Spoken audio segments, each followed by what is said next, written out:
Hi guys, আসসালামু আলাইকুম। কেমন আছো? আশা করি ভালো আছো। আলহামদুলিল্লাহ, আমরাও ভালো আছি। তো গাইস, সবাইকে গুড মর্নিং। এখন বাজে 7:30। তো আমরা আজকে কি করেছি সবটাই তোমাদের সাথে শেয়ার করব। তো উঠে গেলাম ছাদে। তো ছাদে ওঠার পর তখন বাজে 7:30।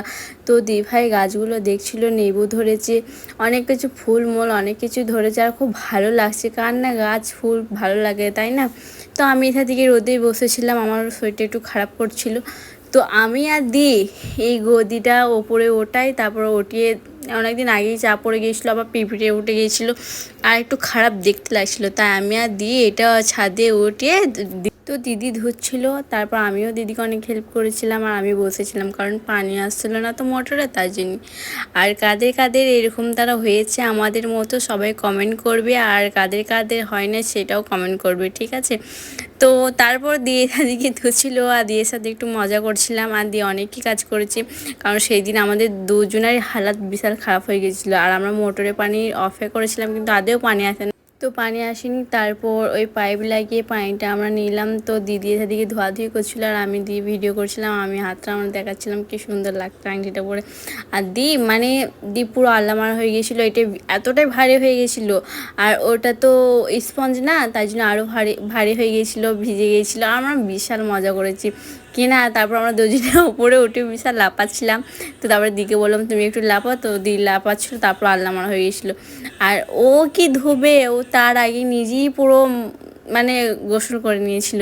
কিন্তু তারপর দিকে বললাম ঠিক আছে তুমি, তো তারপর আমি দিকে বললাম ঠিক আছে তুমি করো। আর আমার বিশাল অতিরিক্ত মাথা ঘুরছিলো, মাথা যন্ত্রণা করছিলো। দিয়ে বললো ঠিক আছে চলো, কাজও হয়ে গেছে। তারপর আমি ভাবলাম যে আমাকে যেতেও মন যাচ্ছে না। আর তারপর আমি একবার লাপালাম, দিদি এভাবে লাপাচ্ছিলো। তারপর এখানে এত পানি জমে গিয়েছিলো গাইস, কি বলবো। তারপর দিয়ে দিকে ঝাঁটা নিয়ে পানিটাকে পাইপ দিকে সরাচ্ছিলো, আর আমি দিদির সাথে একটু মজা করছিলাম। তো তারপর ওইসব কাজ করার পর আর পুরো ভিজে গিয়েছিলো। তারপরে দিকে বললাম চলো তোমার দুটো রিলস করে দিই। তো তারপর পানিটা নিয়ে এরকম ধরা করছিলো, খুব মজা হচ্ছিলো, কারণ মুখের মধ্যে পানিটা চলে আসছিলো। তো তারপর তখন গাইস কেউ ওঠেনি, তখন 7:30 বাজে।